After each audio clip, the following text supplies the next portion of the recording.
안녕하세요. 세상만사입니다. 기쁘고 행복한 순간부터 가슴 한켠이 아려오는 이야기까지 모든 사연에 저마다의 의미가 담겨 있겠죠. 여러분의 소중한 이야기가 또 다른 누군가에게 따뜻한 위로가 될 수 있기를 바랍니다. 안녕하세요. 새벽 2시가 넘은 시간에 이렇게 사연을 보내게 되네요. 용기를 내어 제 이야기를 써봅니다. 누군가에게라도 이 이야기를 들려주고 싶어서요. 제 이름은 한지우 29살이고 조경 디자이너로 일하고 있습니다. 아니, 일하고 있었다고 해야 맞을 것 같네요. 지금은 복잡한 상황이라 나중에 설명드릴게요. 이 모든 이야기는 3년 전부터 시작됩니다. 그때 제게는 정말 큰 사고가 일어났어요. 부모님이 갑작스런 교통사고로 세상을 떠나신 거예요. 저희는 그렇게 화목한 가정이었거든요.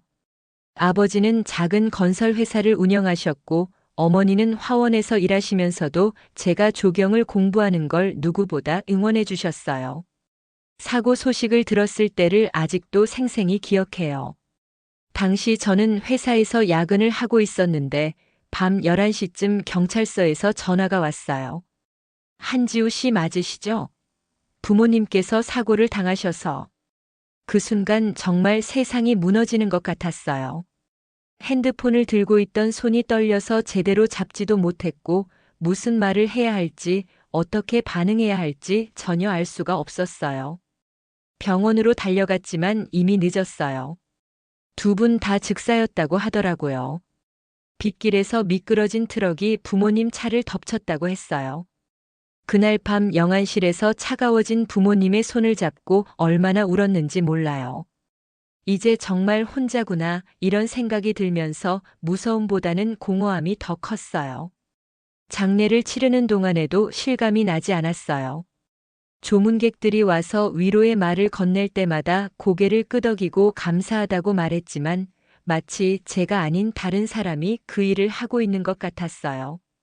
부모님이 그렇게 아끼시던 화원의 꽃들로 영정 주변을 장식했는데 그 꽃들이 시들어가는 모습을 보면서 정말 모든 게 덧없다는 생각이 들었어요. 그 이후 3년 동안 저는 정말 로봇처럼 살았어요. 아침에 일어나서 출근하고 야근하고 집에 와서 잠드는 일만 반복했어요. 친구들이 만나자고 해도 거절했고 연애는 생각도 안 했어요. 그냥 일에만 몰두하면서 시간이 빨리 지나가기를 바랐거든요. 돌이켜보면 제 자신을 벌주고 있었던 것 같아요. 부모님보다 먼저 간 건 아니지만 그분들이 살아계실 때 더 잘해드리지 못한 죄책감 때문에 저 자신을 옥죄고 있었던 거죠. 그래도 일만큼은 잘했어요. 아니, 일밖에 할 게 없었다고 하는 게 맞을 것 같네요. 조경 설계에 모든 감정과 에너지를 쏟아부었어요. 특히 공원이나 추모 공간 같은 프로젝트를 맡으면 더 열정적으로 임했어요. 아마 부모님을 그리워하는 마음이 무의식 중에 투영되었던 것 같아요. 덕분에 회사에서는 인정받았고 몇 개의 상도 받았어요. 하지만 그런 성취도 제게는 별로 기쁘지 않았어요. 부모님께 자랑할 수 없으니까요. 그렇게 시간이 흐르던 올해 봄이었어요. 회사에서 큰 프로젝트를 맡게 되었어요. 강남에 새로 지어지는 IT 복합단지의 조경 설계였는데 예산도 크고 주목도도 높은 프로젝트였거든요. 팀장님께서 제게 메인 디자이너로 맡겨주셨을 때 정말 어깨가 무거웠어요. 그런데 더 긴장되는 건 투자사 대표가 직접 미팅에 참석한다는 거였어요. 첫 미팅 날 저는 평소보다 일찍 나가서 프레젠테이션 자료를 다시 한번 점검했어요. 30대 초반의 젊은 CEO라고 들었는데 요즘 IT 업계에서 뜨고 있는 인물이라고 했거든요. 과연 어떤 사람일까 궁금하면서도 한편으로는 까칠하고 완벽 주적일 것 같아서 걱정이 됐어요. 그런데 회의실 문이 열리면서 들어온 그 사람을 보는 순간 제 예상과는 완전히 달랐어요.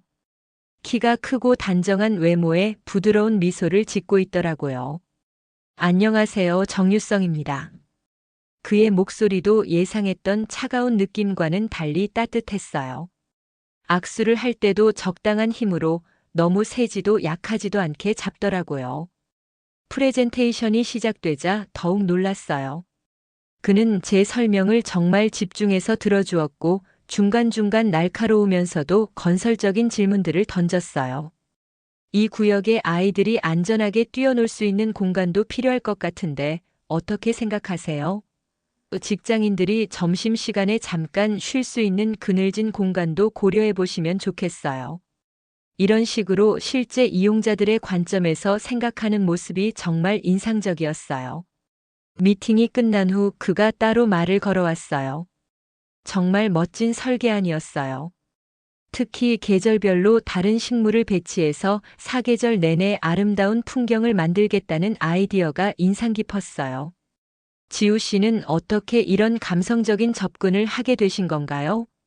그 질문에 순간 당황했어요. 사실 제가 그런 설계를 하게 된 건 부모님 생각 때문이었거든요. 어머니가 늘 말씀하시던 게 꽃과 나무도 사람처럼 계절마다 다른 옷을 입고 다른 표정을 짓는다고 하셨거든요. 그런 이야기를 하고 싶었지만 개인적인 얘기를 하기에는 아직 낯선 사이였고 또 부모님 이야기를 하면 울 것 같아서 그냥 어릴 때부터 자연을 좋아해서요라고 얼버무렸어요. 그런데 유성 씨가 제 표정을 유심히 보더니 혹시 힘든 일이 있으셨나요? 눈이 조금 슬퍼 보여서요라고 말하는 거예요. 그 말에 정말 깜짝 놀랐어요. 그동안 회사 사람들, 심지어 친한 친구들조차 제가 힘들어한다는 걸 알아채지 못했는데 처음 만난 사람이 그걸 알아본다니. 아니에요, 괜찮아요 라고 대답했지만 그는 계속 걱정스러운 눈빛으로 저를 바라보더라고요. 그리고는 일이 힘드시면 언제든 연락 주세요. 프로젝트 관련된 것 말고도 그냥 대화가 필요하시면요 라고 하면서 명함을 건넸어요. 그때는 단순히 친절한 사람이라고 생각했어요. 그 다음 주부터 본격적인 작업이 시작됐어요. 유성 씨는 거의 매주 현장을 찾아와서 진행 상황을 점검했는데 다른 클라이언트들과는 달리 무리한 요구를 하지도 않았고 오히려 작업자들을 배려하는 모습을 보였어요. 날씨가 더운 날에는 음료수를 사다 주기도 하고 야근을 하는 날에는 저녁을 사주기도 했어요. 그러던 어느 날 제가 설계한 중앙 정원 부분에서 문제가 생겼어요. 지하 매설물 때문에 원래 계획했던 대로 나무를 심을 수 없다는 거였어요. 하루 종일 대안을 생각해 봤지만 마땅한 해결책이 떠오르지 않았어요. 그날 밤 늦게까지 현장에 남아서 머리를 쥐어뜯고 있는데 유성 씨가 나타났어요. 아직도 여기 계시네요. 많이 고민되시나 봐요. 그는 제 옆에 앉으면서 설계도를 같이 들여다보더라고요. 그리고는 여기 이 부분은 어떨까요? 큰 나무 하나 대신 여러 개의 작은 관목으로 층을 만들어서 입체감을 주면 어떨까요? 라고 제안했어요. 그 아이디어가 정말 좋아서 바로 스케치를 해봤는데 원래 계획보다 오히려 더 아름다운 공간이 될 것 같았어요. 와, 정말 좋은 아이디어예요. 어떻게 이런 생각을 하셨어요? 제가 신나서 물어보니까 그는 웃으면서 제 어머니가 정원 가꾸기를 좋아하셔서요. 어릴 때 많이 따라다녔거든요 라고 대답했어요. 그 순간 뭔가 따뜻한 기분이 들었어요. 같은 경험을 공유하고 있다는 느낌이랄까요. 그날 밤 늦게까지 같이 설계를 수정하면서 자연스럽게 개인적인 이야기들을 하게 됐어요. 그는 어릴 때부터 컴퓨터에 관심이 많아서 프로그래밍을 배웠고 대학 졸업 후 몇 년간 큰 회사에서 일하다가 창업을 했다고 했어요. 솔직히 처음에는 돈을 많이 벌고 싶어서 시작한 일이었어요. 그런데 이제는 진짜 좋은 서비스를 만들어서 사람들의 삶을 조금이라도 편하게 만들고 싶어요라고 말하는 그의 모습이 정말 진실되게 느껴졌어요. 그 이후로 저희는 자주 만났어요. 처음에는 프로젝트 때문이었지만 점점 개인적인 만남도 늘어났어요. 유성 씨는 정말 세심한 사람이었어요. 제가 좋아하는 음식을 기억해뒀다가 그런 식당에 데려가기도 하고 피곤해 보이면 마사지 쿠폰을 슬쩍 건네기도 했어요. 그리고 무엇보다 제 이야기를 정말 잘 들어줬어요. 어느 날 저녁 한강공원에서 산책을 하다가 부모님 이야기를 처음 했어요. 사실 3년 전에 부모님을 잃었어요. 교통사고로. 그 말을 하는 순간 또 울컥했는데 유성 씨가 제 손을 잡으면서 많이 힘드셨겠어요. 혼자서 그 고통을 견뎌내시느라 얼마나 라고 말하는 거예요. 그 따뜻한 목소리에 그동안 참고 있던 눈물이 터져 나왔어요. 처음에는 정말 살고 싶지 않았어요. 부모님 없는 세상에서 뭘 하고 살아야 할지 모르겠더라고요. 그래서 일에만 매달렸는데 그것도 한계가 있더라고요. 제가 울면서 말하니까 유성 씨가 등을 토닥여주면서 이제 혼자가 아니에요. 제가 있잖아요 라고 말해줬어요. 그 순간 정말 오랜만에 마음이 따뜻해지는 걸 느꼈어요.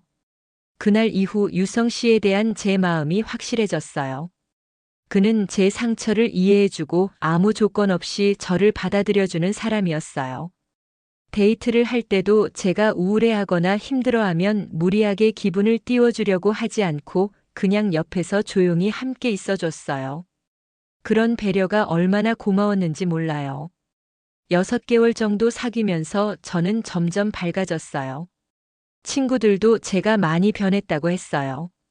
웃음소리가 늘어났고 옷차림도 화사해졌다고 하더라고요. 유성 씨 덕분이었어요. 그는 제가 부모님을 그리워할 때마다 부모님께서 지우 씨가 행복해 하시는 모습을 보고 싶어 하실 거예요 라고 말해주곤 했어요. 작년 크리스마스에 프로포즈를 받았어요. 저희가 처음 만났던 그 프로젝트 현장에서요. 그때쯤이면 공사가 거의 끝나서 제가 설계한 정원이 완성되어 있었어요. 크리스마스 장식까지 더해져서 정말 아름다웠거든요. 거기서 무릎을 꿇고 반지를 내미는 유성 씨를 보는 순간 정말 꿈 같았어요.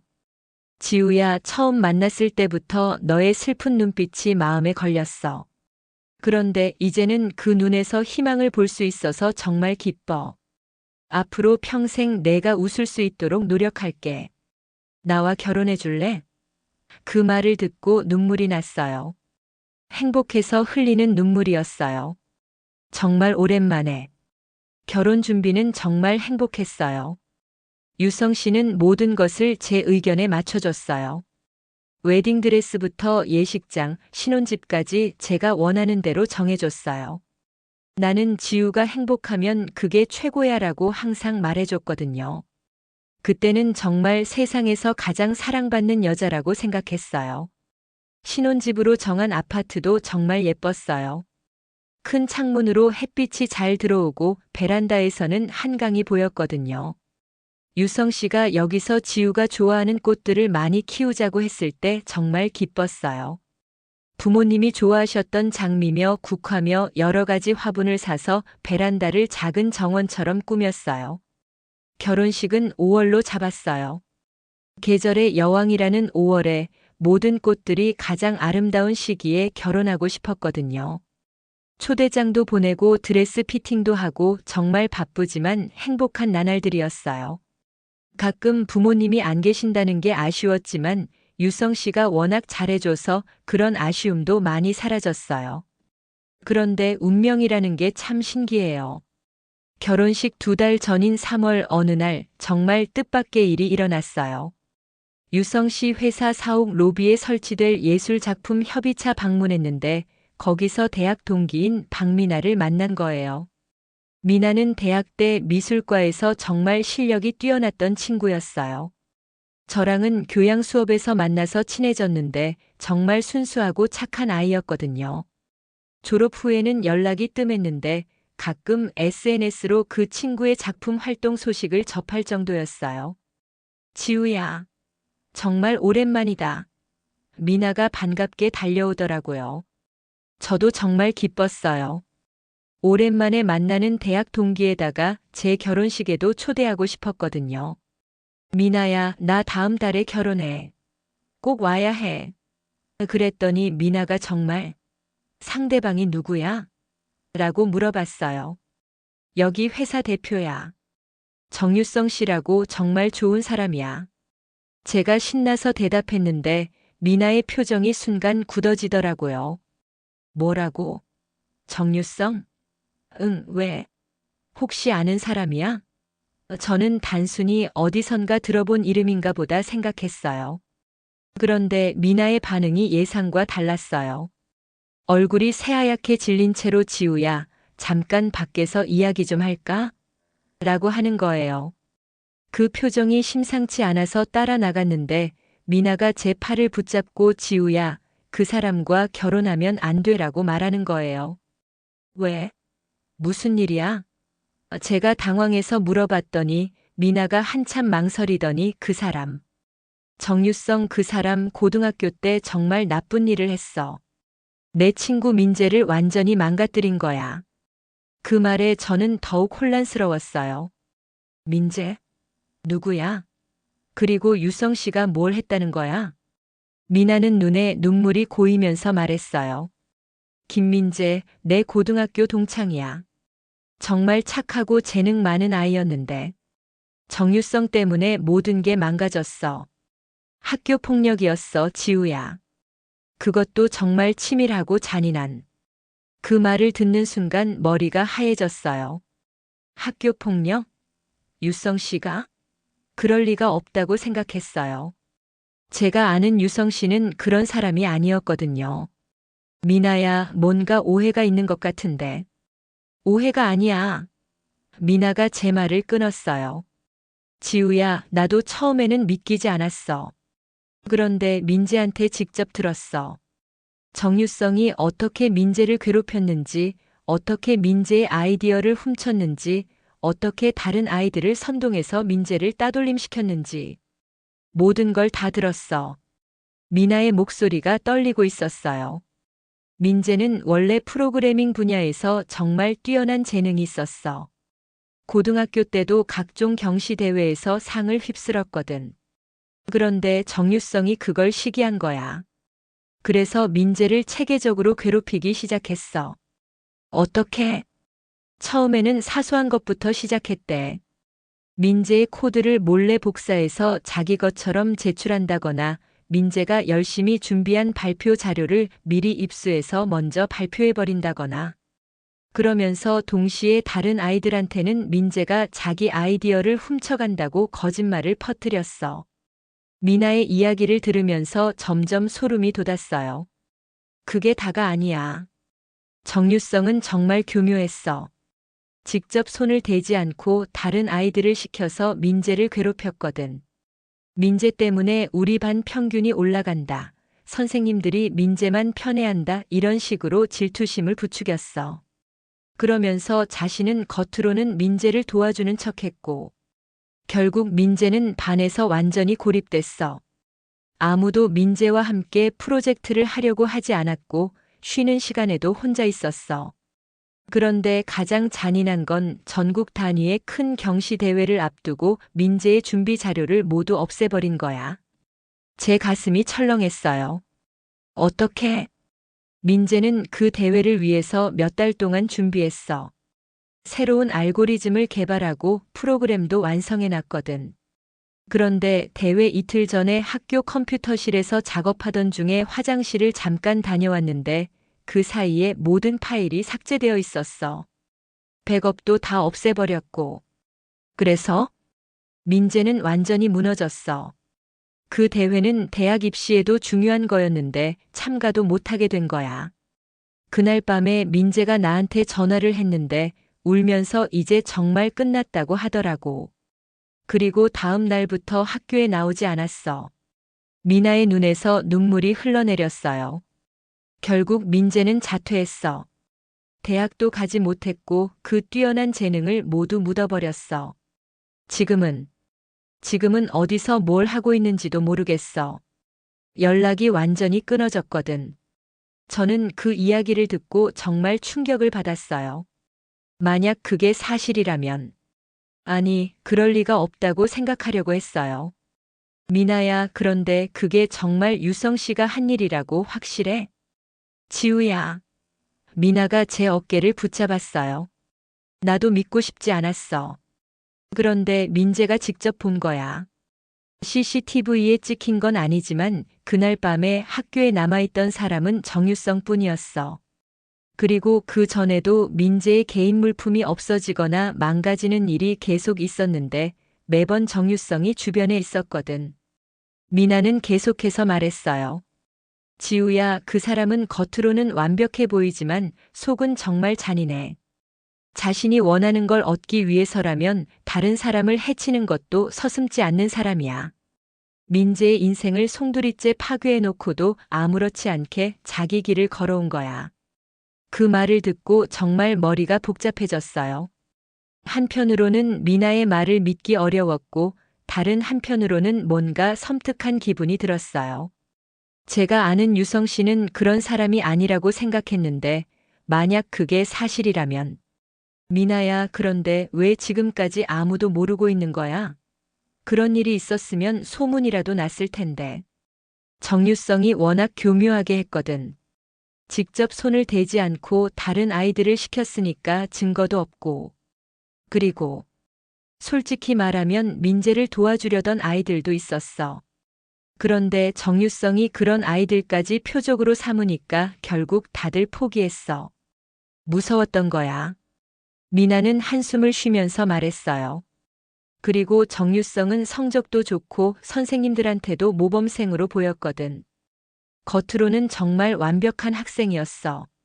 그래서 서로 누군가 고발을 했어도 믿어주지 않았을 거야. 그날 밤 집에 돌아와서 잠을 이룰 수가 없었어요. 미나의 말이 계속 머릿속을 맴돌았거든요. 과연 유성 씨가 그런 일을 했을까? 제가 사랑하는 그 사람이 다른 사람의 인생을 망가뜨린 사람일까? 다음 날 유성 씨를 만났을 때도 평소와 다름없이 다정하게 대해줬어요. 어제 회사에서 미나 씨 만났다고 했지? 어떤 사람이야? 그가 자연스럽게 물어보는 걸 보면서 정말 아무것도 모르는 사람처럼 보였어요. 아니면 정말 잘 숨기는 걸까요? 대학 동기야. 미수라는 친구고. 저는 일단 아무렇지 않은 척 대답했어요. 그러면서 속으로는 유성 씨의 반응을 주의 깊게 살폈어요. 혹시 민재나 고등학교 시절 얘기를 꺼내면 어떻게 반응할까 궁금했거든요. 아, 그래. 재능 있는 작가인 것 같더라. 작품도 멋있고. 유성 씨는 정말 자연스럽게 대답했어요. 전혀 이상한 기색이 없었어요. 그래서 저는 다시 미나의 말이 오해였을 수도 있겠다고 생각했어요. 하지만 며칠이 지나도 마음이 계속 불편했어요. 그래서 결국 미나에게 다시 연락을 했어요. 미나야, 혹시 민재랑 아직 연락하고 있어? 아니, 연락이 끊어졌다고 했잖아. 왜? 혹시 다른 동창들은 어때? 그때 일을 아는 사람들 말이야. 미나가 잠시 생각하더니 같은 반이었던 수진이가 있어. 그 애는 민재와 친했거든. 만나볼까? 그렇게 해서 일주일 후에 수진이를 만나게 됐어요. 수진이는 지금 간호사로 일하고 있다고 했어요. 처음에는 옛날 얘기를 하기 꺼려 하더니 제가 정유성과 결혼할 예정이라는 말을 듣고는 표정이 심각해졌어요. 지우 언니, 정말로 그 사람과 결혼하시려고요? 수진이의 목소리에 걱정이 묻어 있었어요. 미나 언니한테 들으셨을 텐데. 정유성 선배가 민재 오빠한테 한 일 말이에요. 그게 정말이야? 수진이가 고개를 끄덕였어요. 저도 처음에는 믿기 어려웠어요. 정유성 선배는 정말 모범생이었거든요. 성적도 좋고 리더십도 있고 선생님들도 좋아하시고. 그런데 민재 오빠를 괴롭히는 걸 제가 직접 봤어요. 물론 겉으로는 도와주는 척했지만 실제로는 정말 교묘하게 괴롭혔어요. 수진이는 당시 상황을 자세히 설명해 줬어요. 민재 오빠가 프로젝트 발표를 할 때였어요. 정유성 선배가 미리 자료를 보고 똑같은 내용으로 먼저 발표를 한 거예요. 그러면 민재 오빠가 나중에 발표할 때 표절한 것처럼 보이게 되잖아요. 그리고 또 다른 때는 민재 오빠가 열심히 만든 프로그램에서 일부러 오류를 만들어 놨어요. 선배가 컴퓨터를 잘 다루니까 그런 것도 가능했던 거죠. 그래서 민재 오빠가 발표할 때 프로그램이 제대로 작동하지 않았어요. 수진이의 증언을 들으면서 정말 충격이었어요. 그게 사실이라면 유성 씨는 정말 계획적이고 치밀하게 민재를 괴롭힌 거잖아요. 그런데 왜 아무도 도와주지 않았어? 처음에는 몇 명이 민재 오빠를 도와주려고 했어요. 저도 그중 하나였고요. 그런데 정유성 선배가 그런 아이들까지 표적으로 삼기 시작한 거예요. 저희 개인정보를 퍼뜨린다거나 가짜 소문을 만들어낸다거나. 결국 다들 무서워서 민재 오빠한테서 멀어졌어요. 저도 그때 정말 비겁했어요. 민재 오빠를 도와줘야 한다는 걸 알면서도 제가 다음 타겟이 될까봐 무서웠거든요. 수진이는 눈물을 흘리면서 말했어요. 그리고 가장 끔찍했던 건 경시대회 직전에 일어난 일이에요. 민재 오빠의 모든 자료가 삭제된 거죠. 그날 밤 저는 학교에 책을 가지러 갔다가 정유성 선배가 컴퓨터실에서 나오는 걸 봤어요. 그 시간에 거기 있을 이유가 없는데 말이에요. 혹시 그걸 다른 사람한테 말하지 않았어? 말했어요. 담임 선생님한테도 말하고 다른 선생님들한테도 말했어요. 그런데 증거가 없다고 하시더라고요.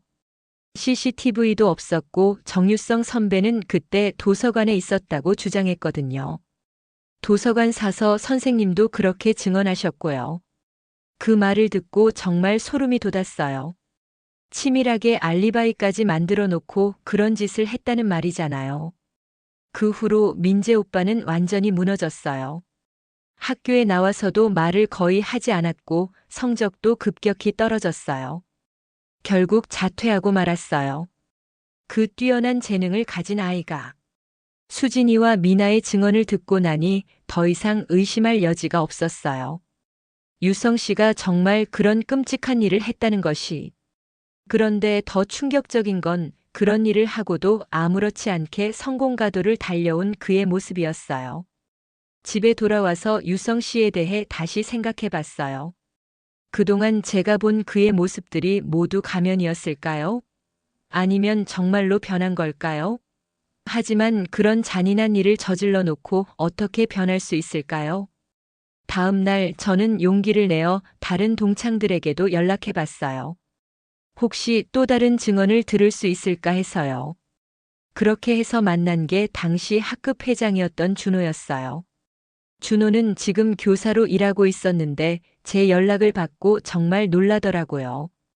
정유성과 결혼한다고. 진짜로? 그리고는 한참을 망설이더니 지우야 그 사람. 정말 좋은 사람이야? 라고 물어봤어요. 오빠도 그때 일 알고 있어? 어떻게 모르겠어. 학급 회장이었는데. 준호의 표정이 어두워졌어요. 사실 나도 그때 정유성을 막아보려고 했어. 민재가 너무 불쌍해서. 그런데 정유성이 나한테도 경고를 한 거야. 형이 괜히 끼어들면 형도 다치게 될 수 있다고. 그때는 그냥 허세인 줄 알았는데 며칠 후에 내 일기장이 복사돼서 반 전체에 돌아다니는 거야. 준호는 얼굴을 붉히면서 말했어요. 그 일기장에는 좀 민감한 내용들이 있었어. 좋아하는 여학생 이야기라든지 그런 걸 복사해서 뿌린 거야. 나는 정말 창피해서 한동안 학교에 가기 싫을 정도였어. 그것도 유성 씨가? 확실하지는 않지만 다른 가능성은 없었어. 그 일기장은 내 책상 서랍에 잠가놨던 건데 열쇠를 가진 건 나뿐이었거든. 그런데 어떻게든 열어서 복사한 거야. 준호는 한숨을 쉬었어요. 그 일 이후로 나는 더 이상 민재를 도와줄 수 없었어. 정말 비겁했지만 무서웠거든. 이렇게 하나씩 들어보니 정말 확실해졌어요. 유성 씨는 고등학교 때부터 자신의 목적을 위해서라면 다른 사람을 해치는 것도 서슴지 않는 사람이었다는 것이. 그런데 더 충격적인 건 따로 있었어요. 준호가 마지막에 한 말이었어요. 지우야, 사실 민재 일만이 아니야. 그 후에도 비슷한 일들이 계속 있었어. 무슨 말이야? 대학에 가서도 회사에 들어가서도 정유성은 같은 방식으로 경쟁자들을 제거해 왔어. 물론 고등학교 때처럼 노골적이지는 않았지만 본질은 같았어. 내가 아는 사람 중에 정유성 때문에 피해를 본 사람들이 몇 명 더 있거든. 그 말을 듣고 정말 혈압이 오르는 것 같았어요. 유성 씨가 지금까지의 성공을 다른 사람들을 밟고 올라서서 이룬 거라는 말이잖아요. 그날 밤 저는 정말 잠을 이룰 수가 없었어요. 지난 1년 동안의 모든 순간들이 머릿속을 스쳐 지나갔어요. 유성 씨가 저에게 했던 다정한 말들, 배려, 프로포즈. 그 모든 게 진짜였을까요? 아니면 저도 그의 계획 중 하나였을까요? 그 생각을 하니 정말 속이 메스꺼웠어요. 혹시 저도 민재처럼 이용당하고 있는 건 아닐까? 유성 씨에게 저는 어떤 의미일까? 정말 사랑하는 여자일까? 아니면 그냥 완벽한 이미지를 위한 액세서리일까? 다음 날 저는 결심을 했어요. 유성 씨에게 직접 물어보기로 한 거예요. 이런 상태로는 결혼할 수도 없고 계속 의심하면서 지낼 수도 없으니까요. 저녁에 유성 씨를 만났을 때 처음에는 평소처럼 웃으면서 인사했어요. 지우야, 오늘 하루 어땠어? 그 환한 미소를 보면서 정말 마지막 기회를 주고 싶었어요. 혹시 모르니까. 유성 씨, 제가 물어볼 게 있어요. 뭐든지 말해. 우리 사이에 숨길 게 뭐 있어? 그 말을 듣고 오히려 화가 났어요. 숨길 게 뭐 있냐고. 정말 뻔뻔하네요. 고등학교 때 김민재라는 친구 기억나세요? 그 말을 하는 순간 유성 씨의 표정이 미세하게 변했어요. 아주 잠깐이었지만 당황하는 기색이 보였어요. 하지만 곧 원래 표정으로 돌아오더니 김민재. 같은 반이었나? 잘 기억이 안 나는데. 거짓말이었어요. 그 표정 변화를 봤거든요. 정말 기억 안 나세요? 프로그래밍 잘했던 친구요. 각종 대회에서 상도 많이 받고. 아, 그 친구? 기억나네. 공부 좀 했던 애였지. 그런데 왜 갑자기 그의 얘기를 해? 아직도 거짓말을 하고 있었어요. 그냥 공부 좀 했던 애라니. 저는 심호흡을 하고 본격적으로 물어봤어요. 그 친구를 괴롭혔다는 얘기가 있던데 사실인가요? 유성 씨의 얼굴에서 미소가 사라졌어요. 하지만 여전히 침착하게 대답했어요. 괴롭혔다니 그게 무슨 말이야? 누가 그런 말을 한 거야? 대학 동기 미나가 그랬어요. 그리고 당시 같은 반이었던 다른 친구들도 같은 말을 했고요. 그때 유성 씨의 눈빛이 차가워지기 시작했어요. 박미나? 아, 그 친구가 그런 말을 했다고. 지우야, 그건 오해야. 나는 민재를 괴롭힌 적이 없어. 그럼 민재의 자료를 삭제한 것도 오해인가요? 경시대회 이틀 전에 모든 파일을 지워버린 것도? 유성 씨가 잠깐 말이 없었어요. 그러다가 누가 그런 말을 했어? 증거라도 있어? 라고 반문했어요. 여러 사람이 증언했어요. 유성 씨가 그날 밤 컴퓨터실에 있었다고. 그것만으로 내가 했다고 단정할 수 있어? 지우야, 나는 정말 그런 일 한 적 없어. 믿어줘. 유성 씨가 제 손을 잡으려고 했지만 저는 뿌리쳤어요. 그럼 민재의 아이디어를 훔친 것도 거짓말인가요? 다른 아이들을 선동해서 민재를 따돌림시킨 것도? 유성 씨의 표정이 점점 굳어지고 있었어요. 지우야, 그때는 고등학생이었어. 경쟁이 치열했고 모두가 대학 입시를 위해 필사적이었어. 그 과정에서 오해나 갈등이 생길 수는 있었겠지만 그걸 지금 와서 괴롭혔다고 표현하는 건 과도하지 않아? 그 말을 듣는 순간 정말 화가 치밀어 올랐어요. 아직도 인정하지 않고 있었거든요. 오해나 갈등이라고요? 한 사람의 인생을 망가뜨린 걸 그렇게 가볍게 말씀하시는 거예요? 지우야, 너무 흥분하지 마. 민재가 자퇴한 건 내 탓이 아니야. 그 애가 스스로 포기한 거지. 그 순간 정말 유성 씨가 낯설어 보였어요. 평소에 따뜻하고 배려 깊던 그 사람이 맞나 싶을 정도로. 포기했다고요? 모든 자료를 삭제당하고 친구들에게 따돌림 당하고 그래도 버텨야 했다는 말씀이세요? 지우야, 세상은 원래 그런 곳이야. 약한 사람은 도태되고 강한 사람이 살아남는 거야. 그게 자연의 법칙이고 사회의 현실이야. 나는 그저 현실에 맞게 행동했을 뿐이야. 그 말을 듣는 순간 정말 소름이 돋았어요. 이게 제가 사랑했던 그 사람이 맞나요? 약한 사람은 도태되어도 된다고요? 그래서 다른 사람을 해쳐도 괜찮다는 거예요? 해쳤다는 게 과장이야. 나는 그저 내 목표를 달성하기 위해 필요한 일들을 했을 뿐이야. 민재든 누구든 내 길을 막으면 비켜달라고 하는 게 당연한 거 아니야? 유성 씨의 눈빛이 완전히 차가워져 있었어요. 마치 다른 사람을 보고 있는 것 같았어요. 아, 이게 진짜 모습이구나. 그동안 저에게 보여준 따뜻한 모습은 모두 가면이었구나. 그럼 지금도 같은 방식으로 살고 계신 건가요? 누군가 유성 씨 길을 막으면 그 사람을 없애버리는 건가요? 유성 씨가 씁쓸하게 웃었어요. 지우야, 너무 순진하게 생각하지 마. 비즈니스 세계는 정글이야. 선의만으로는 살아남을 수 없어. 때로는 냉정한 판단이 필요하고 때로는 강한 조치가 필요해. 강한 조치라니 다른 사람을 해치는 것도 강한 조치인가요? 지우야, 나는 아무도 직접적으로 해치지 않았어. 그저 게임의 룰에 따라 플레이했을 뿐이야. 이기는 사람이 있으면 지는 사람도 있는 게 당연한 거야. 그 말을 듣고 정말 실망했어요. 유성 씨에게는 죄책감이라는 게 전혀 없는 것 같았어요.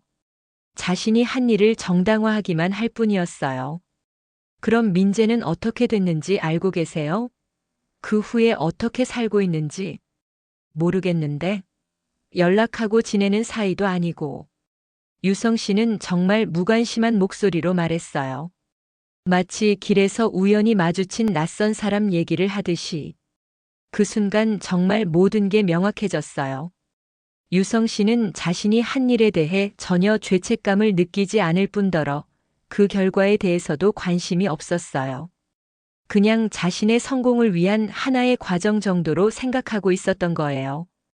유성 씨, 그럼 저에게도 그런 식으로 대하고 계신 건가요? 저도 유성 씨에게 필요한 존재니까 좋게 대해주시는 건가요? 그 질문에 유성 씨가 잠깐 당황하는 것 같았어요. 하지만 곧 원래의 다정한 표정으로 돌아가려고 노력하면서 지우야, 뭔 말이야? 내가 얼마나 너를 사랑하는데. 그런 말 하지 마. 하지만 이미 늦었어요. 그 잠깐의 당황, 억지로 만드는 표정, 모든 게 가짜로 보였거든요. 사랑한다고 하시는데 진짜 사랑인가요? 아니면 완벽한 남편이라는 이미지를 위해 필요한 아내이기 때문인가요? 지우야, 너무 생각이 많아졌네. 박미나 그 여자가 이상한 말을 해서 내 머릿속을 어지럽힌 거야.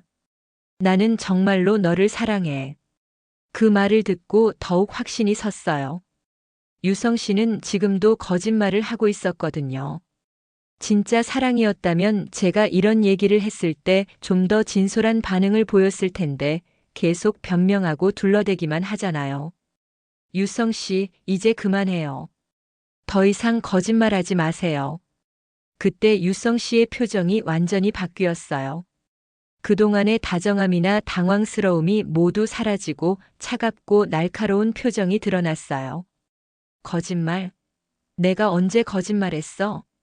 지금까지 다요. 저한테 보여준 모든 모습이 거짓말이었잖아요. 따뜻하고 배려 깊은 남자라는 것도 저를 사랑한다는 것도. 유성 씨가 냉소적으로 웃었어요. 지우야, 너 정말 순진하구나. 사랑이 뭐 그렇게 순수한 것만 있다고 생각해? 나도 너를 좋아하긴 해. 예쁘고 능력 있고 내 옆에 있으면 내가 더 좋아 보이니까. 그 말에 정말 가슴이 찢어지는 것 같았어요. 그게 사랑인가요? 그럼 내가 생각하는 사랑이 뭔데? 조건 없는 헌신? 운명적인 만남? 그런 건 영화나 소설에만 있는 거야. 현실의 사랑은 모두 계산이 들어가는 거야. 유성 씨는 계속해서 말했어요. 나는 내가 내게 필요한 여자라고 생각했어. 능력 있고 아름답고 무엇보다 과거에 상처가 있어서 나에게 의존할 수밖에 없는 여자. 그런 여자가 내게는 완벽한 아내감이었어. 그 말을 듣고 정말 혈압이 오르는 것 같았어요. 제 상처를 이용한 거였어요. 그럼 제 부모님이 돌아가신 것도 좋은 기회였겠네요. 의존할 사람이 없으니까 유성 씨만 바라보게 되니까. 그렇게 노골적으로 말하진 않겠지만, 뭐, 틀린 말은 아니지. 유성 씨가 어깨를 으쓱했어요. 정말 뻔뻔하기 그지없었어요. 그 순간 정말 모든 게 무너지는 것 같았어요. 지난 1년간의 모든 추억이 행복했던 모든 순간이 거짓이었다는 걸 알게 된 거죠. 유성 씨는 처음부터 저를 이용할 생각으로 접근했고 제 상처를 이용해서 조종했던 거예요. 유성 씨 정말 끔찍한 사람이네요. 끔찍하다고? 지우야, 나는 솔직한 거야. 다른 남자들도 다 비슷해. 다만 겉으로 드러내지 않을 뿐이지. 나라도 진실을 말해주니까 고마워해야 하는 거 아니야? 그 말에 정말 어이가 없었어요. 이런 식으로 사람을 상처 주고도 오히려 고마워하라니. 고맙기는 뭐려. 저는 이제 유성 씨와 결혼할 수 없겠어요. 그 말을 듣자 유성 씨의 표정이 더욱 차가워졌어요. 결혼을 안 한다고? 지금 농담하는 거야? 농담이 아니에요. 진짜로 파혼하겠어요. 유성 씨가 제 팔을 거칠게 잡았어요. 지우야, 지금 뭐 하는 거야? 우리 결혼식이 한 달도 안 남았는데? 그런 거 상관없어요. 저는 유성 씨 같은 사람과는 살 수 없어요. 너 정말 후회할 거야. 유성 씨의 목소리가 위협적으로 변했어요. 나한테서 벗어날 수 있을 것 같아? 내가 얼마나 많은 걸 투자했는데? 투자라니 사람을 상대로 투자라는 말을 쓰시는군요. 그래, 투자야. 시간도 돈도 감정도 모두 투자한 거야. 그런데 내가 지금 그걸 다 무효로 만들겠다는 거야? 유성 씨의 모습이 점점 무서워지고 있었어요. 지금까지 한 번도 본 적 없는 모습이었거든요. 유성 씨, 손 놔주세요. 아파요. 아프다고? 이건 아무것도 아니야. 너 정말 나를 화나게 하고 싶어? 유성 씨가 더 세게 제 팔을 잡았어요. 그 순간 정말 무서워졌어요. 이 사람이 정말 폭력을 쓸 수도 있겠구나 하는 생각이 들었거든요. 놓으세요. 지금 당장. 다행히 그때 카페에 다른 사람들이 있어서 유성 씨가 손을 놨어요. 하지만 눈빛은 여전히 차갑고 위협적이었어요. 지우야, 마지막으로 한 번 더 생각해봐. 나한테 대항하면 어떻게 되는지 알고 있지? 나는 내가 생각하는 것보다 훨씬 무서운 사람이야. 협박하시는 거예요? 협박이 아니라 경고야. 너는 나 없으면 아무것도 아니야.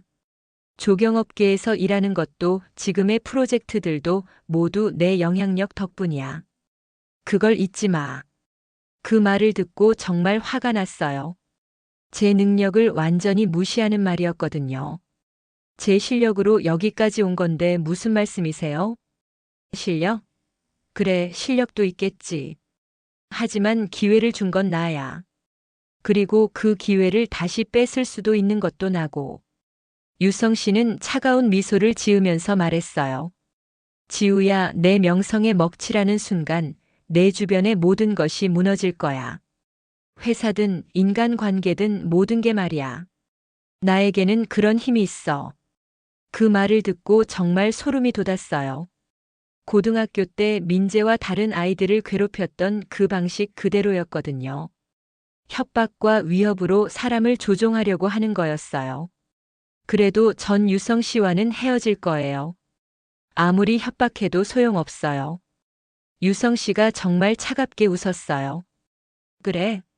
그럼 한번 해봐. 내가 얼마나 무서운 사람인지 곧 알게 될 거야. 그날 밤 집에 돌아와서 정말 무서웠어요.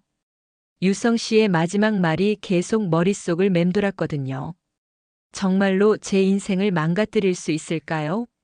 하지만 그런 두려움보다는 분노가 더 컸어요. 어떻게 그런 식으로 사람을 협박할 수 있을까요? 다음 날 저는 미나에게 연락했어요. 모든 상황을 설명하고 도움을 요청했어요. 미나는 제 이야기를 듣고 정말 화를 냈어요. 그 인간이 아직도 그런 식으로 사람을 괴롭히는 거야? 정말 변한 게 하나도 없네. 미나야, 나 혼자서는 어떻게 할 수가 없을 것 같아. 도와줄래? 당연히 도와줘야지.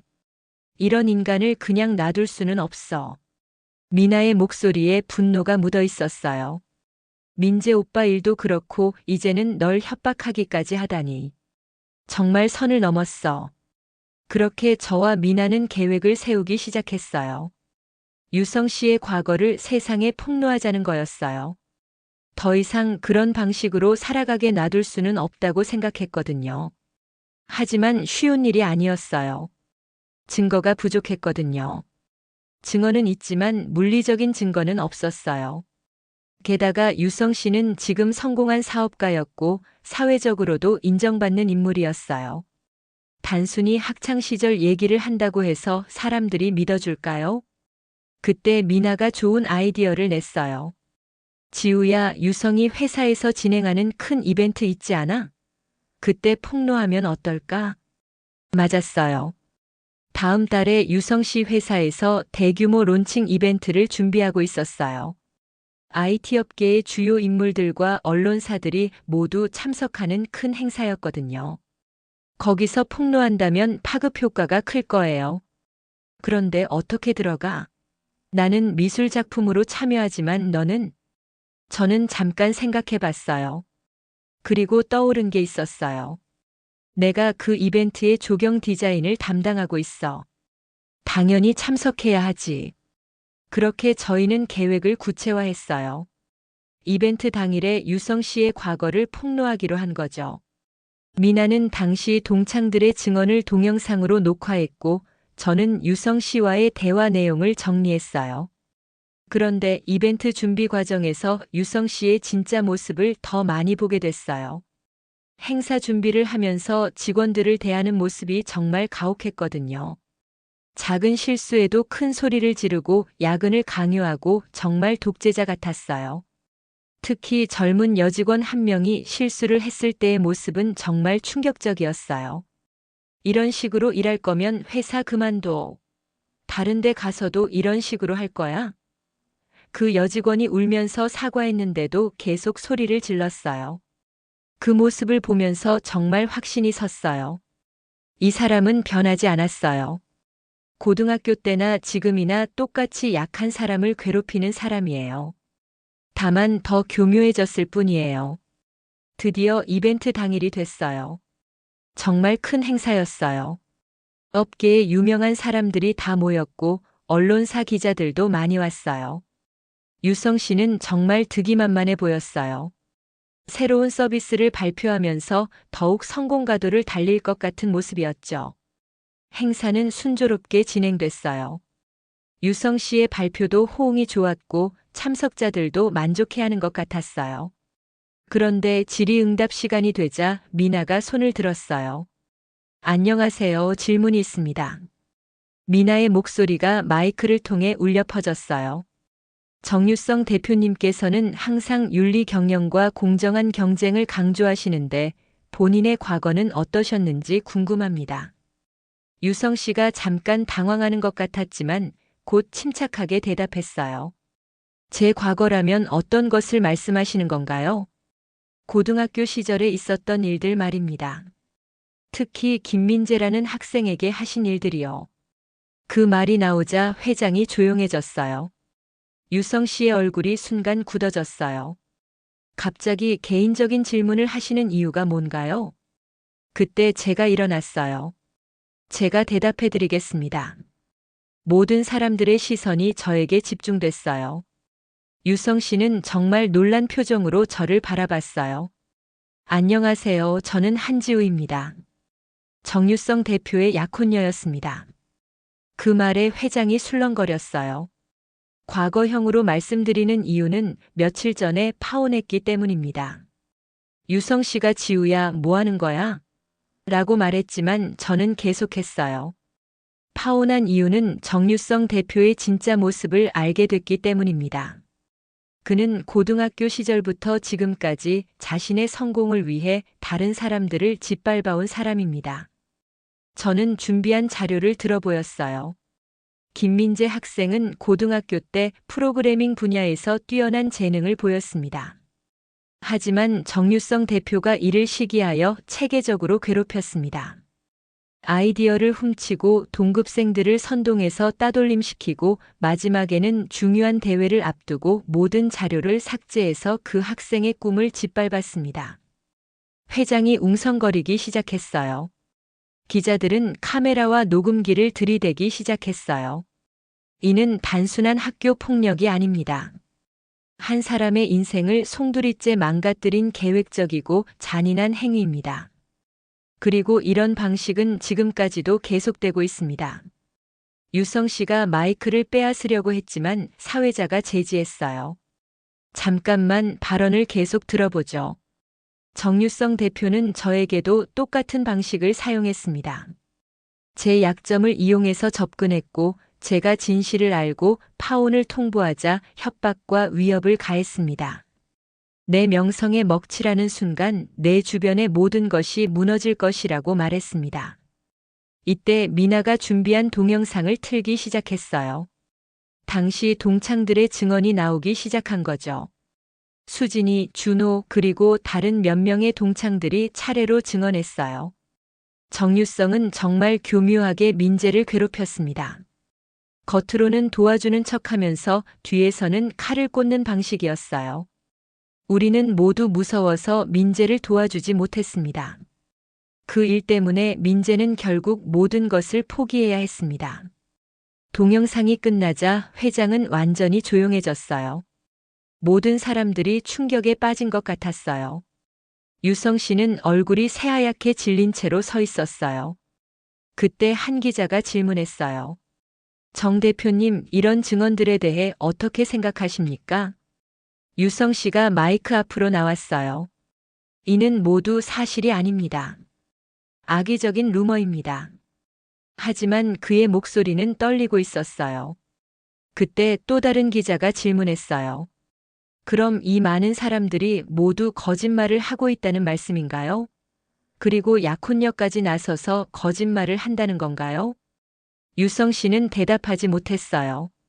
그러자 또 다른 질문들이 쏟아졌어요. 회사 운영도 같은 방식으로 하고 계신가요? 직원들에 대한 갑질 논란은 어떻게 생각하십니까? 투자자들이 이런 사실을 알고 있었나요? 유성 씨는 점점 궁지에 몰리고 있었어요. 평소의 침착함은 온데간데 없고 식은땀을 흘리며 횡설수설하기 시작했어요. 이건 모두 오해입니다. 저는 그런 사람이 아닙니다. 하지만 이미 늦었어요. 행사장의 분위기는 완전히 바뀌었고 참석자들은 수군거리기 시작했어요. 몇몇 투자자들은 아예 자리를 떠나기 시작했어요. 행사는 결국 중단됐어요. 유성 씨는 황급히 회장을 빠져나갔지만 기자들이 따라가면서 계속 질문을 던졌어요. 그날 저녁 모든 언론에서 이 사건을 보도했어요. IT 신성 정유성의 충격적인 과거, 성공 뒤에 숨겨진 어두운 진실 같은 제목으로 말이에요. SNS에서도 순식간에 퍼져나갔어요. 다음 날부터 유성 씨의 회사는 완전히 혼란에 빠졌어요. 투자자들이 투자를 철회하기 시작했고 직원들도 사표를 내기 시작했어요. 주가는 폭락했고 각종 소송도 제기됐어요. 특히 과거에 유성 씨에게 피해를 본 사람들이 하나둘씩 나타나기 시작했어요. 대학 동기들, 전 직장 동료들, 심지어 현재 회사의 직원들까지 모두들 비슷한 경험을 했다고 증언했어요. 민재도 마침내 나타났어요. 그는 현재 작은 카페를 운영하고 있었는데 그 뛰어난 재능을 묻고 살아가고 있었어요. 그가 방송에 나와서 당시의 일을 생생하게 증언했을 때 정말 많은 사람들이 분노했어요. 저는 그때 정말 죽고 싶었습니다. 꿈이었던 프로그래밍을 완전히 포기해야 했거든요. 하지만 정유성 씨는 그런 제 고통을 전혀 신경 쓰지 않았습니다. 민재의 증언이 나간 후 유성 씨에 대한 여론은 더욱 악화됐어요. 이제는 단순한 학교 폭력이 아니라 천재적인 재능을 가진 사람을 질투해서 망가뜨린 사건으로 인식되기 시작한 거죠. 결국 한 달도 안 되어서 유성 씨의 회사는 문을 닫았어요. 투자자들이 모두 돌아섰고 직원들도 다 떠났거든요. 유성 씨는 모든 걸 잃었어요. 회사도 명성도 재산도. 그리고 각종 소송에도 휘말렸어요. 주주들의 손해배상 소송, 직원들의 부당해고 소송, 그리고 민재를 비롯한 피해자들의 정신적 피해 소송까지. 정말 사면초가의 상황이 된 거죠. 저는 그 모든 과정을 지켜보면서 묘한 기분이었어요. 물론 유성 씨가 자업자득이라고 생각했지만 한편으로는 한때 사랑했던 사람이 완전히 몰락하는 모습을 보는 게 쉽지 않았거든요. 하지만 민재를 만났을 때 그런 감정은 사라졌어요. 그는 정말 착하고 순수한 사람이었어요. 그런 사람이 유성 씨 때문에 얼마나 많은 고통을 받았을지 생각하니 유성 씨의 몰락이 당연하다고 느껴졌어요. 지우 씨, 정말 용기 있는 일을 하셨어요. 민재가 제게 고마워했어요. 만약 지우 씨가 나서주지 않았다면 정유성 씨는 계속 그런 식으로 살아갔을 거예요. 더 많은 피해자가 생겼을 수도 있고요. 아니에요. 제가 해야 할 일이었어요. 미안해요. 더 일찍 알았다면 더 빨리 행동했을 텐데. 민재는 고개를 저었어요. 지금이라도 진실이 밝혀진 것만으로도 충분해요. 저는 이제 마음이 편해졌어요. 그 말을 듣고 정말 다행이라고 생각했어요. 적어도 민재는 이제 억울함을 풀 수 있게 됐으니까요. 몇 개월이 지난 지금 저는 새로운 삶을 시작하고 있어요. 회사도 옮겼고 새로운 프로젝트들도 맡고 있어요.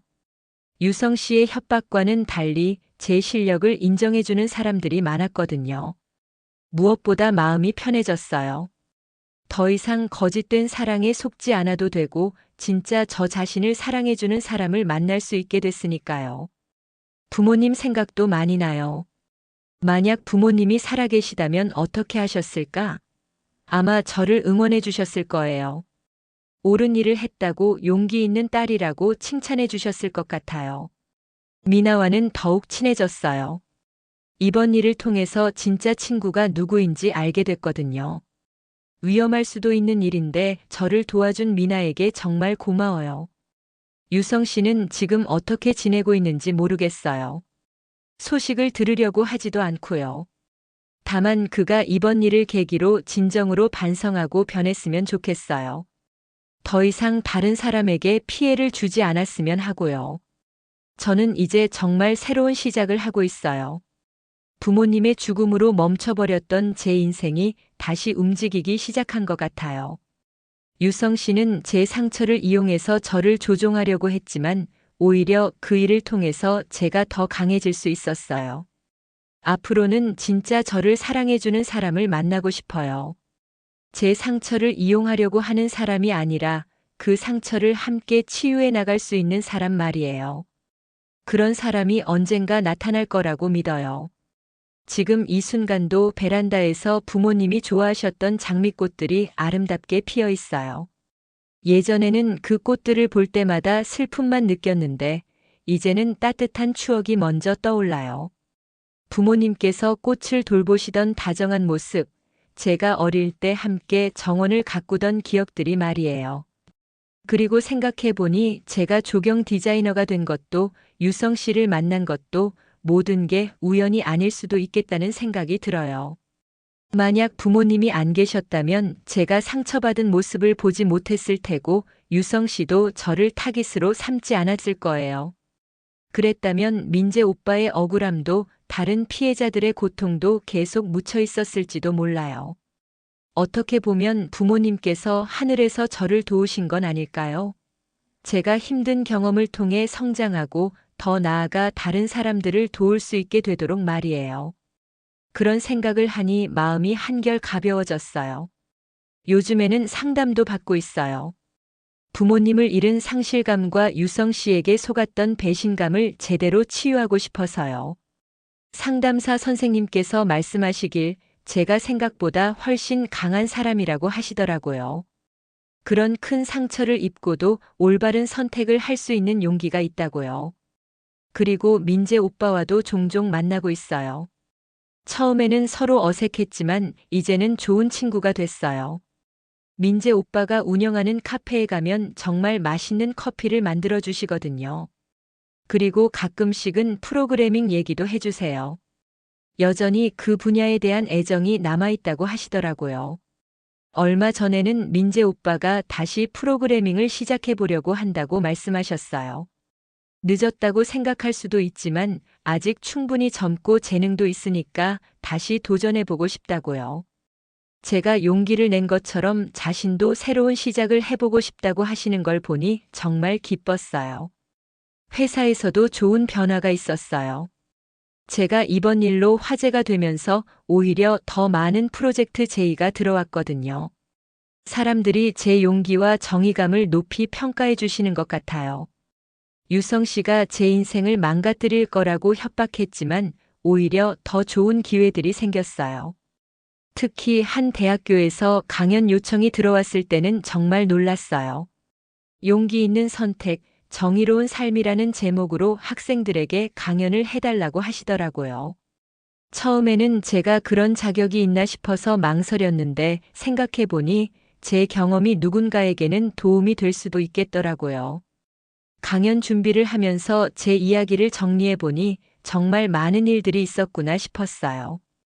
부모님을 잃고 절망에 빠졌던 시기, 유성 씨를 만나서 다시 희망을 느꼈던 순간들, 진실을 알고 배신감을 느꼈던 충격, 그리고 용기를 내어 맞서 싸웠던 과정까지.